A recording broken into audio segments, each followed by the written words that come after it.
เห็นอายมีค่าในเวลาน้อง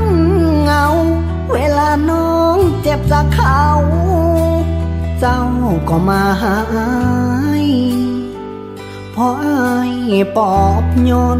หายดีแล้วน้องก็ไปเฮ็ดคืออายบ่มีความหมายเป็นคือของตายในหัวใจน้อง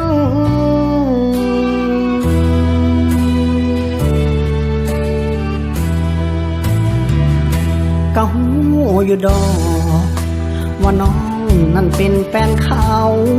บ่ฮู้เป็นหยังอายจึงฮักเจ้าทั้งที่เจ้าเป็นของคนอื่นยามหลับตานอนฝันเห็นกับทุกค่ำคืน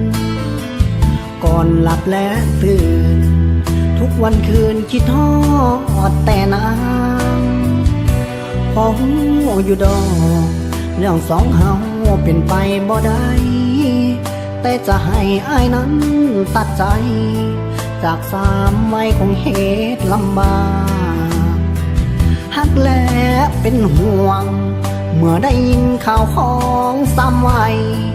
ผิดกับเขาโทรมาหาบอกดีก็ไปคืนดีกับเขาเห็นอายมีค่าในเวลาน้องเหงาเวลาน้องเจ็บจากเขาเจ้าก็มาหาพออายปลอบโยนหายดีแล้วน้องก็ไปเฮ็ดคืออายบ่มีความหมายเป็นคือของตายในหัวใจน้องอยากเป็นที่หนึ่งบ่อยากเป็นตัวสำห้องบ่อยากตกเป็นที่สองอยากขอวอนน้องเลือกอายได้บ่พอหูอยู่ดอกเรื่องสองเฮาเป็นไปบ่ได้แต่จะให้อายนั้นตัดใจจากสามวัยคงเหตุลำบากหักและเป็นห่วงเมื่อได้ยินข่าวของสามวัยผิดกับเขาโทรมาหาบอกดีก็ไป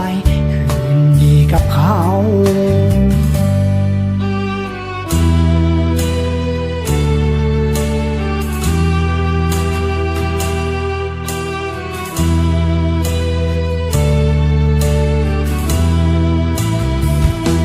เห็นอายมีค่าในเวลาน้องเหงาเวลาน้องเจ็บจากเขาเจ้าก็มาหาพออายปลอบโยนหายดีแล้วน้องก็ไปเฮ็ดคืออายบ่มีความหมายเป็นคือของตายในหัวใจน้องอยากเป็นที่หนึ่งบ่อยากเป็นตัวสำห้องบ่อยากตกเป็นที่สองอยากขอวอนน้องเลือกอายได้บ่อ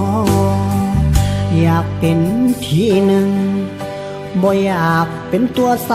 ำห้องบ่อยากตกเป็นที่สองอยากขอวอนน้องเลือกอายได้บ่